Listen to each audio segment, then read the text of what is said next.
ইসলামী ছাত্র শিবির সারা বাংলাদেশের গ্রামে গঞ্জে প্রতিটি পাড়া মহল্লায় পৌঁছে গেছে এবং এর ফলে ইসলামী ছাত্র শিবিরের এই যে দীর্ঘ ৪৯ বছরের পথ চলা, এই পথ চলা কখনোই আমাদের জন্য মসৃণ এবং সুখকর ছিল না।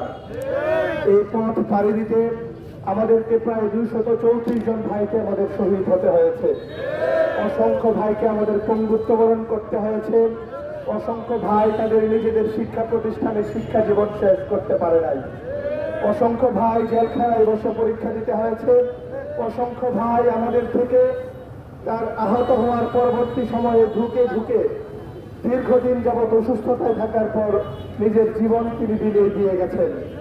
আপনারা জানেন, ইসলামী ছাত্র শিবিরের এই পথ চলায় বাংলাদেশের এমন কোন রাজনৈতিক আন্দোলন নেই, এমন কোন গণতান্ত্রিক আন্দোলন নেই, শিক্ষার্থীদের অধিকার আদায়ের এমন কোন আন্দোলন নেই ইসলামী ছাত্র শিবির যেখানে কাঁধে কাঁধ মিলিয়ে লড়াই সংগ্রাম করেনি।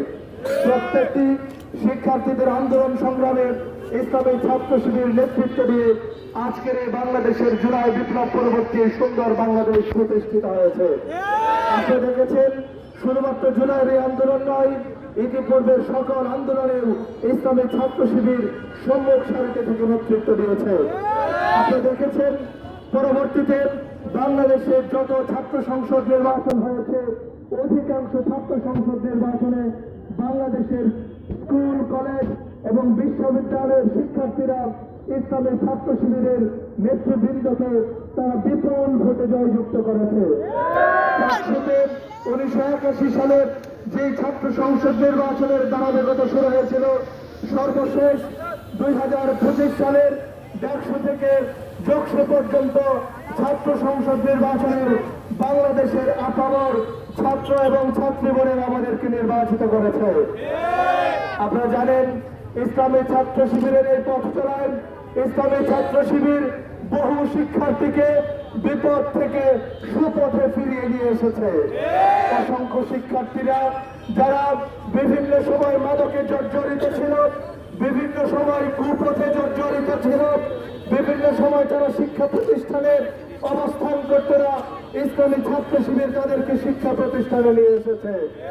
ইসলামী ছাত্র শিবির কেবলমাত্র একটি ছাত্র সংগঠন নয়, কেবল একটি রাজনৈতিক সংগঠন নয়, ইসলামী ছাত্র শিবির এই বাংলাদেশে একটি স্বতন্ত্র শিক্ষা প্রতিষ্ঠানে পরিণত হয়েছে।